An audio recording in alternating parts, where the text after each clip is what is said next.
আপনি কি জানেন পৃথিবীর সমুদ্রে এমন কিছু জাহাজ আছে যেগুলো শত শত বছর ধরে ঘুরে বেড়াচ্ছে, কিন্তু আজ পর্যন্ত কারোর কাছে রহস্য উদ্ঘাটন হয়নি? জানতে হলে লাইক দিয়ে ভিডিওটি দেখতে থাকুন। হ্যাঁ, এদের বলা হয় ভুতুড়ে জাহাজ। আপনি কি জানেন সবচেয়ে বিখ্যাত ভুতুড়ে জাহাজ হল দ্য ফ্লাইং ডাচম্যান?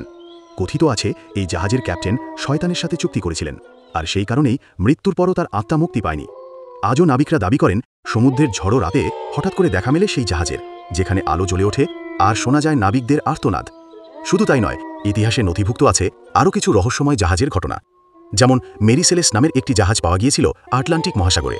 পুরো জাহাজ অক্ষত ছিল, খাবার দাবার সব ঠিকঠাক, কিন্তু আশ্চর্যজনকভাবে একজন মানুষও ছিল না ভেতরে। সবাই যেন হঠাৎ করে অদৃশ্য হয়ে গেছে। কেউ বলেন এগুলো আসলে অলৌকিক ঘটনা, কেউ আবার মনে করেন এগুলো সময়ের ফাঁদে আটকে থাকা আত্মার জাহাজ। তবে রহস্যের সঠিক উত্তর আজও কেউ খুঁজে পায়নি। তাই আজও নাবিকরা ভয় পায়, যদি কখনো হঠাৎ করে সামনে ভেসে ওঠে সেই অভিশপ্ত ভুতুড়ে জাহাজ। আপনি কি মনে করেন ভুতুড়ে জাহাজগুলো কি শুধুই কল্পকাহিনী, নাকি সত্যিই সমুদ্রের গভীরে লুকিয়ে আছে কোনো ভয়ঙ্কর রহস্য?